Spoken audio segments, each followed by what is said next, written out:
Bus. അപ്പം എന്താ ബഹുമാനമുള്ള ഞാൻ പറഞ്ഞു വരുന്നത് എന്താ, നമ്മൾ തെറ്റ് ചെയ്തതിൽ കാരണം കൊണ്ടാണ് അള്ളാഹു പല നിലക്ക് ശിക്ഷിക്കുക, വെറുതെ ശിക്ഷിക്കൂല.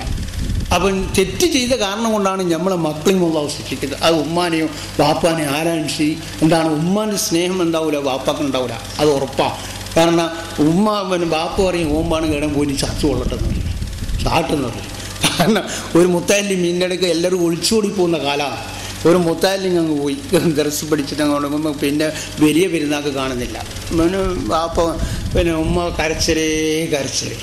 അപ്പോൾ ആ ഉമ്മാൻ്റെ കരച്ചിലിൻ്റെ സ്ഥിതി കേട്ടപ്പോൾ ബാപ്പ എൻ്റെ അടുത്ത് വന്ന് പറഞ്ഞു, തങ്ങളെ ഞാൻ വന്നിനെന്നറിയോ, ഉമ്മാൻ്റെ ഓനെ കരച്ചിൽ കേൾക്കാൻ കഴിഞ്ഞില്ല, എല്ലാം ചത്തുപോട്ടെന്ന് ഞാൻ പറഞ്ഞതാണ്.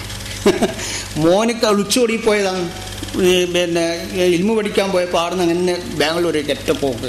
അപ്പോൾ ഉമ്മ ഇങ്ങനെ വെള്ളം കുടിക്കുന്നില്ല, മോനെ കാണുന്നില്ല എന്ന് പറഞ്ഞിട്ട് ഞാനത് കീഴിലേക്ക് ഇട്ട് അതിലെ വിട്ടതാ. ഈ മോൻ ഇങ്ങനത്തെ മോനെന്തിന് വേറെ പോയിട്ട് ചാട്ടും ഞാനും കരുതിയാണ്.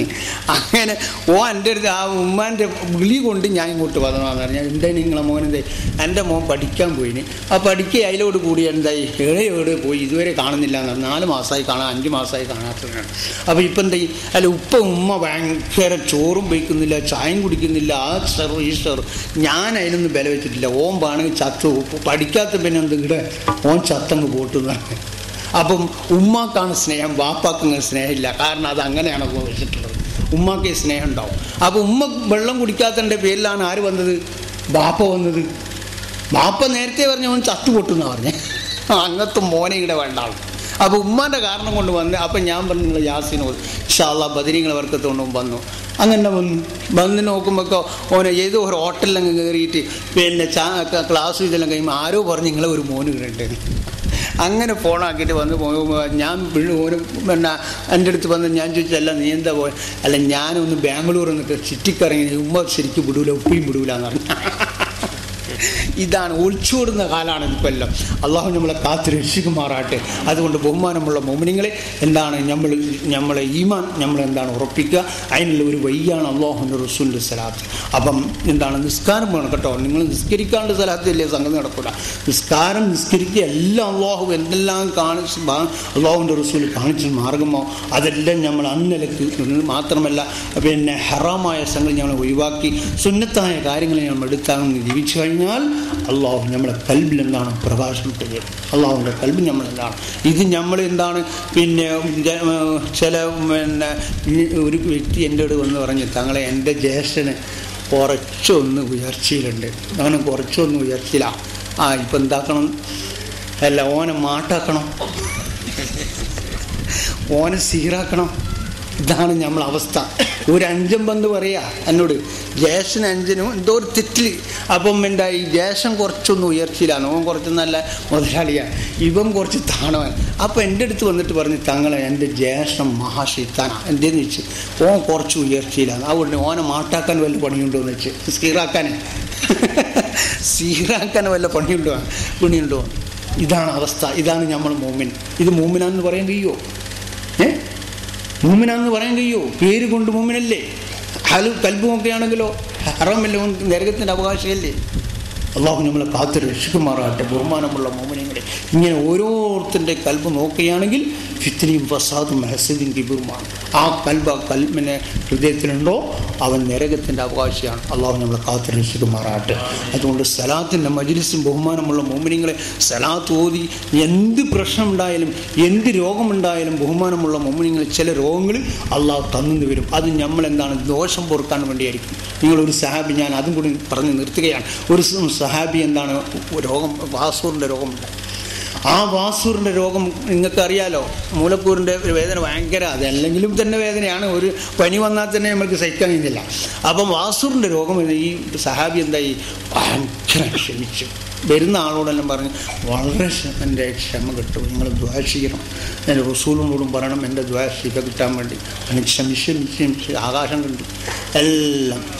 അങ്ങനെ എന്തായി ആ സഹാബി പെരുന്നാളോടെല്ലാം എൻ്റെ രോഗം എന്താണ് നിങ്ങൾ ദ്വാ ചെയ്യണം ശിഖ കിട്ടാൻ വേണ്ടി. അങ്ങനെ ഒരു ദിവസം അള്ളാഹുവിൻ്റെ റസൂൽ ആ സഹാബി എന്താണ് രോഗം സന്ദർശിക്കാൻ സുന്നത്താണല്ലോ. അങ്ങനെ വന്ന് അള്ളാഹുവിൻ്റെ റസൂൽ വന്നില്ലേ, ഇനി നമ്മളെ കാര്യം പറയണ്ടില്ലല്ലോ. പിന്നെ റസൂൽ വന്നു കഴിഞ്ഞാൽ പിന്നെ എല്ലാം ആയില്ലേ. അപ്പോൾ ആ സഹാബി സന്തോഷം കൊണ്ട് പറഞ്ഞു, നബിയെ എൻ്റെ രോഗം ആസുവിൻ്റെ രോഗമാണ്, താങ്കൾ ഒന്ന് ദുആ ചെയ്യണം. ഞാൻ വളരെ ക്ഷമിൻ്റെ പടി ഞാൻ കണ്ട്. അപ്പം അല്ലാഹുവിൻ്റെ റസൂൽ തിരിച്ചു ചോദിച്ചു, അല്ല സഹാബി നിങ്ങൾക്ക് രോഗം മാറണോ?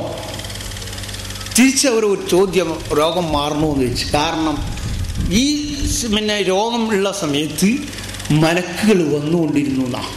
മഹാനുകളായി മലക്കുകളായി സംസാരമുണ്ടായിരുന്നു. മലക്കെന്താണ് മഹാനവരുടെ വീട്ടിൽ വന്ന് എന്താണ് ഏത് സമയത്തും സംസാരത്തിലുണ്ടായിരുന്നതാണ്.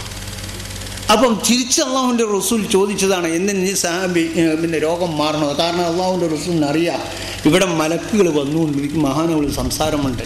അത് ഈ രോഗം ശിഫയായി കഴിഞ്ഞാൽ അതെന്താവും? മൻസൂഖാവും, അതില്ലാതാവും. അപ്പം അതുകൊണ്ടാണ് സഹാബി എന്താണ് അള്ളാഹുവിൻ്റെ റസൂൽ ചോദിച്ചത്, എല്ലാ സഹാബിനും രോഗം മാറണോ? മാറണ്ടെന്ന് ആര് പറയുമോ? ഇപ്പം താങ്കളെ പുറത്തുകൂടെല്ലാം പറയുന്നത് താങ്കൾ രോഗം കൊണ്ട് മാറണ്ടെന്ന് പറയുമോ? ഇല്ല, അത് സ്വാഭാവികമാണ്.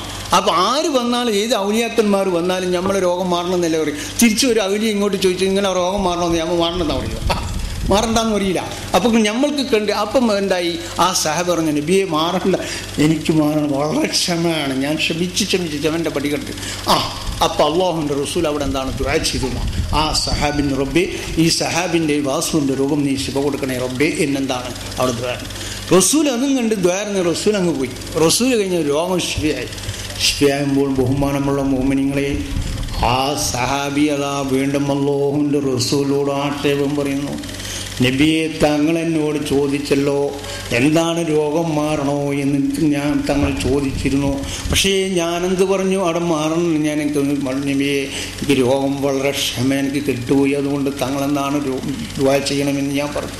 ആ ദുആ ചെയ്ത കാരണം കൊണ്ട് അല്ലാഹുവിൻ്റെ റസൂൽ എന്താണ് ദുആ ചെയ്ത കാരണം കൊണ്ട് എൻ്റെ രോഗം മാറി.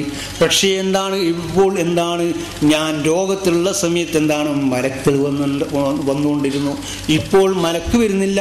അതുകൊണ്ട് നബിയെ താങ്കൾ എന്താണ് വീണ്ടും ആ വാസൂറിൻ്റെ രോഗം തരാൻ വേണ്ടി അള്ളാഹുവിനോട് വീണ്ടും നബിയെ താങ്കൾ ദുആ ചെയ്യണം. അപ്പം അല്ലാഹുവിൻ്റെ റസൂൽ പറഞ്ഞ ചാൻസ് പോയി, ഇനിയില്ല, ഇനി ചാൻസ് ഇല്ല, ഇനി നിങ്ങൾക്ക് എന്താണ് രോഗം മടക്കിത്തരണമെന്ന് നിങ്ങൾക്ക് പറയാൻ ചാൻസ് ഇല്ല. അപ്പം എന്താ ബഹുമാനമുള്ള മോമിനിങ്ങളെ, അപ്പം ചില രോഗങ്ങൾ അള്ളാഹു ചിലപ്പോൾ കടുമായ രോഗം തന്നു വരും. അപ്പം നമ്മളെന്താ ക്ഷമിക്കാം, വളരെ ക്ഷമൻ്റെ സമയം കഴിഞ്ഞ് കഴിഞ്ഞാൽ അള്ളാഹു എന്താണ് ചിലപ്പോൾ എന്താണ് പിന്നെ നമ്മൾ ഈമാൻ കൂടാനും വേണ്ടിയും അതുപോലെ തന്നെ പിന്നെ നമ്മളെ ദോഷങ്ങൾ എന്താണ് അള്ളാഹു പൊറുക്കാൻ വേണ്ടി ചില രോഗങ്ങൾ തന്നു വരും. അതുകൊണ്ട് ബഹുമാനമുള്ള മോമിനിങ്ങളെ, നമ്മൾ രോഗം വന്നു കഴിഞ്ഞാൽ വളരെ ക്ഷമിച്ചു കൊള്ളുക. ദ്വാക്കാൻ ചെയ്യുമ്പോൾ എല്ലാം ഇനി കടന്നു വരുന്നുണ്ട്, റബ്ബേ എനിക്ക് രോഗം തന്നില്ല, വിളിയെല്ലാം കൊടുത്ത് എല്ലാ കരച്ചിലെല്ലാം കുളിച്ചുകൊണ്ട് കാര്യമില്ല. നമ്മൾ അള്ളാഹു തന്ന രോഗമാണ്, അത് അള്ളാഹു ശിഫയാക്കും. അത് നീ പഠിച്ചവന് നീ രോഗം തരുന്നത് കൊണ്ടല്ല, എനിക്ക് ക്ഷമിക്കാനുള്ള ഒരു ക്ഷമ എനിക്ക് നീ തരണേ എന്ന് രോഗി എന്താണ് ദ്വാ ചെയ്തു കൊള്ളാം. അള്ളാഹു സുബ്ഹാനഹു വ തആല നമ്മളെല്ലാ രോഗം ശിഫകൾ ചെയ്യുമാറാട്ടെ, നമ്മളെല്ലാം ഈമാൻ അള്ളാഹു സലാമത്ത് ചെയ്യുമാറാട്ടെ, നമ്മളെല്ലാവരെയും എല്ലാം ഇസ്സത്ത് അള്ളാഹു കാത്തു തരുമാറാട്ടെ.